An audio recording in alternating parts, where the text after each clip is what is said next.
தமிழக மக்கள் ஆவலோடு எதிர்பார்த்து காத்திருந்த ஒரு முக்கியமான தகவலை பற்றி தான் இன்னைக்கு நாம இந்த வீடியோல விரிவாக பார்த்து பயன்பெற போறோங்க.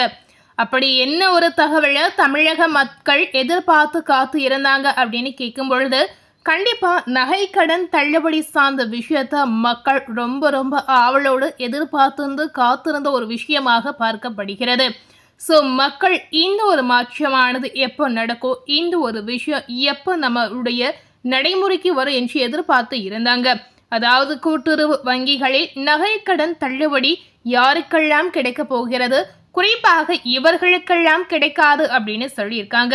ஸோ காலையிலே வெளியான ஒரு ஷாக் நியூஸாக தான் இந்த தகவலானது புதிய அப்டேட்டாக இப்போ வெளியாகி வந்திருக்குங்க. தமிழக கூட்டுறவு வங்கிகளில் 5 சவரன் மற்றும் அதற்கு கீழ் நகை கடன் பெற்ற ஏழை எளிய மற்றும் நடுத்தர மக்களின் சுமையை குறைக்கும் நோக்கில் இந்த தள்ளுபடி திட்டமானது செயல்படுத்தப்பட்டு வருகிறது என்று சொல்லி இருந்தாங்க. உண்மையான பயனாளிகளை கண்டறியும் பொருட்டு கடன் பெற்றவர்களின் ஆதார் எண், குடும்ப அட்டை மற்றும் வங்கி கணக்கு விவரங்கள் கூட்டுறவு துறையினரால் தீவிரமாக ஆய்வு செய்யப்பட்டு வருகிறது. தற்போதைய தகவலின்படி இந்த தள்ளுபடி சலுகையானது வறுமை கோட்டிற்கு கீழ் உள்ள தகுதியான குடும்பங்களுக்கு மட்டுமே கிடைக்கும் வகையில புதிய நெறிமுறைகள் வகுக்கப்பட்டு வருகிறது. ஸோ உங்களுக்கு இந்த நகை கடன் தள்ளுபடி ஆகணும் அப்படின்னு நினைத்தீங்கன்னா அதற்கு சில விதிமுறை இருப்பதாகவும் சொல்லி இருக்காங்க. இந்த விதிமுறை அடிப்படையில் நீங்களும் வந்தீங்கன்னா கண்டிப்பா உங்களுக்கும் கூட்டுறவு வங்கிகளில் நீங்க வாங்கியிருக்கக்கூடிய நகை கடன் கண்டிப்பா தள்ளுபடி ஆகும் என்று நீங்க நிச்சயமா எதிர்பார்க்கலாங்க. ஸோ அதன்படி தான் அரசு ஊழியர்கள், கூட்டுறவு சங்க பணியாளர்கள், வருமான வரி செலுத்துபவர்கள், சர்க்கரை மட்டுமே வாங்கும் வெள்ளை நிற ரேஷன் அட்டைதாரர்கள் மற்றும் போலி ஆவணங்கள் மூலம் தவறான தகவல்களை வழங்கி கடன் பெற்றவர்கள் ஆகியோர் இந்த சலுகையை பெற தகுதி அற்றவர்களாக அறிவிக்கப்பட அதிக வாய்ப்பு இருப்பதாகவும் சொல்லி இருக்காங்க. ஸோ இந்த தகுதி விதிமுறைகளின் படி தான் உங்களுக்கு கூட்டுறவு வங்கிகளில் வாங்கியிருக்கக்கூடிய தங்க நகை கடன் நிச்சயமா தள்ளுபடி ஆகுங்க. ஸோ இதில் சொல்லியிருக்கக்கூடிய பணியாளர்களுக்கு தள்ளுபடி ஆகுவதற்கு வாய்ப்பே கிடையாது அப்படின்னு சொல்லியிருக்காங்க.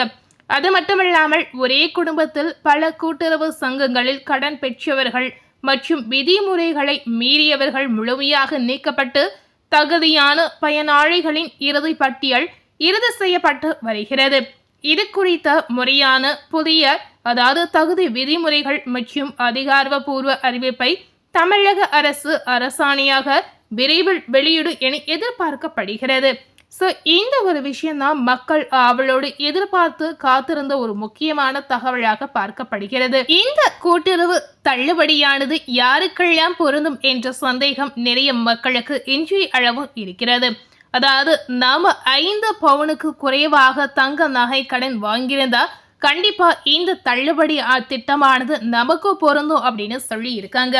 ஸோ உங்களுடைய பெயர் இந்த தள்ளுபடி லிஸ்ட்ல வரணும் அப்படின்னு ஆசைப்பட்டீங்கன்னா நீங்க வாங்கியிருக்கக்கூடிய கடன் தொகை, அதாவது நீங்க வைத்திருக்கக்கூடிய தங்க நகையின் அளவு எவ்வளவு இருக்கணும் அப்படின்னு பார்க்கும் பொழுது 5 பவுனுக்கு குறைவாக மட்டுமே இருக்கணும் என்று அரசு அதிகாரப்பூர்வமாக தெரிவித்து இருக்காங்க. அதாவது 5 பவுனுக்கு மேல் 1 மில்லியாக இருந்தாலும் சரி, 1 கிராம் அதிகமாக இருந்தாலும் சரி, கண்டிப்பா உங்களுக்கு தள்ளுபடி கிடையாது என்று அரசு அதிரடியாக உத்தரவிட்டு இருக்காங்க.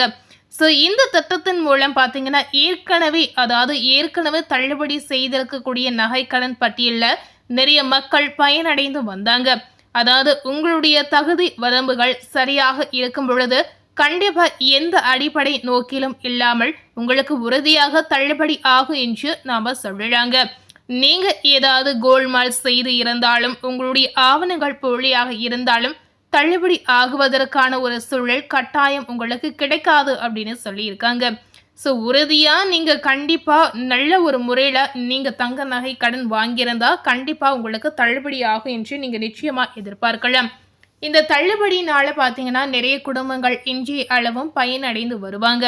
அதாவது தங்க நகை கடன் நாம எதற்காக வாங்குறோம் அப்படின்னு கேட்டிங்கன்னா நம்மளுடைய கஷ்டத்திற்காக மட்டுமே தான் தங்க நகையை சேர்த்து வைத்து தங்கத்தின் மேல் பணம் வாங்கி நம்மளுடைய தேவைக்காக அதை பயன்படுத்தி கொள்கிறோங்க.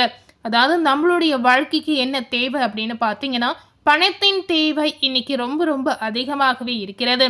ஸோ இந்த பணத்தின் அடிப்படையில் பார்க்கும் பொழுது நாம சிறுக சிறுக குறிப்பாக பார்த்தீங்கன்னா வீட்டில் இருக்கக்கூடிய பெண்கள் சிறுக சிறுக சேமித்து நிறைய தங்க நகைகளை சேமித்து வருவாங்க. இன்றைய காலகட்டத்திலும் சரி, இதற்கு முன்னாடி இருந்த காலகட்டத்திலும் சரி, பெண்கள் இந்த ஒரு விஷயத்தை மட்டுமே மாற்றிக்கொள்ளாமல் இன்றைய அளவு இதை கடைபிடித்து வரக்கூடிய ஒரு முக்கியமான விஷயமாக பார்க்கப்படுகிறது. என்னதான் தங்கத்தின் விலை மதிப்பு இன்றைய காலகட்டத்தில் அதிகரித்து இருந்தாலும் இதற்கான மவுசு குறையவே இல்லை அப்படின்னு நம்ம சொல்லலாங்க. அதாவது தங்கத்தின் மதிப்பு அதிகரித்தாலும் பெண்கள் இதை வாங்காமல் இருப்பதில்லை அப்படின்னே சொல்லலாம். என்னதான் தங்கத்தின் மதிப்பு அதிகரித்தாலும் பெண்கள் இப்ப இருக்கக்கூடிய இந்த காலகட்டத்துல தான் நிறைய தங்க நகைகளை சேமித்து வராங்க.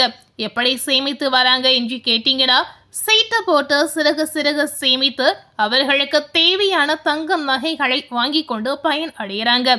ஸோ இப்படி சேமித்து வைத்த தங்க நகை தான் உங்களுடைய பயனுக்காக, உங்க வீட்டில் இருக்கக்கூடிய கஷ்டத்திற்காக, குறிப்பாக விவசாயத்திற்காக நீங்க கடன் வாங்கக்கூடிய ஒரு சூழல் கண்டிப்பா ஏற்படுது. ஸோ உங்களுடைய தேவை எதுவாக இருந்தாலும் கஷ்டப்படக்கூடிய ஒரு நேரத்தில் நீங்கள் சேமித்து வைத்திருக்கக்கூடிய தங்க நகை தான் உங்களுக்கு உதவியாக இருக்கிறது. தங்கத்தின் மதிப்பு அதிகரித்து இருந்தாலும் தங்கத்தினுடைய மவுசு எஞ்சிய அளவும் குறையக்கூடிய வாய்ப்பே கிடையாதுங்க. ஸோ இந்த அடிப்படையில் தான் கூட்டுறவு வங்கிகளில் வாங்கியிருக்கக்கூடிய தங்க நகை கடன் கூடிய சீக்கிரம் தள்ளுபடி ஆகும் என்ற தகவல் ஏதாவது ஒரு அப்டேட்டாக வாரந்தோறும் வந்து கொண்டே இருக்குங்க. ஆனால் எப்போதான் நடைமுறைக்கு வரும் என்று மக்கள் ஆவலோடு எதிர்பார்த்து காத்து இருக்காங்க. இந்த ஒரு விஷயம் பார்த்தீங்கன்னா நடைமுறைக்கு வந்தா கண்டிப்பா மக்கள் மிகுந்த மகிழ்ச்சி அடைந்து இந்த அரசிற்கு ஒரு சல்யூட் அளிக்கக்கூடிய வாய்ப்புகளையும் கண்டிப்பா ஏற்படுத்தலாம். ஏன்னா இந்த அரசானது சொல்லாத ஒரு விஷயமாக இந்த கூட்டுறவு தள்ளுபடி அவங்க செய்தாங்களா கண்டிப்பா மக்களுக்கு மிகுந்த சந்தோஷம், மிகுந்த மகிழ்ச்சி, இந்த அரசின் மீது ஒரு முழுமையான நம்பிக்கை கூட எதிர்பார்க்கலாம். அதாவது நம்பிக்கை இன்னமும் இரட்டிப்பாக அதிகரிக்கக்கூடிய ஒரு வாய்ப்பும் இருக்கிறது.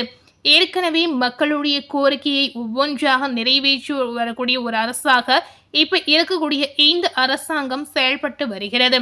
முதலமைச்சர் விஜய் அவர்கள் இந்த தங்க நகை கடன்களை பொருட்டில் எடுத்துக்கொண்டு கண்டிப்பா இதற்காக ஏதாவது ஒரு விஷயத்தை செய்வார் என்று மக்கள் ஆவலோடு காத்து இருக்காங்க.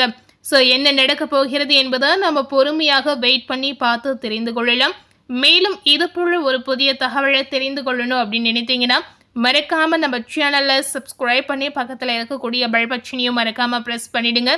நீங்க சப்ஸ்கிரைப் பண்ணா மட்டுமே நம்ம சேனல்ல போடக்கூடிய எல்லா நியூ அப்டேட்டான வீடியோஸும் நீங்க உடனுக்குடன் பார்த்து தெரிந்து கொள்ள முடியும்.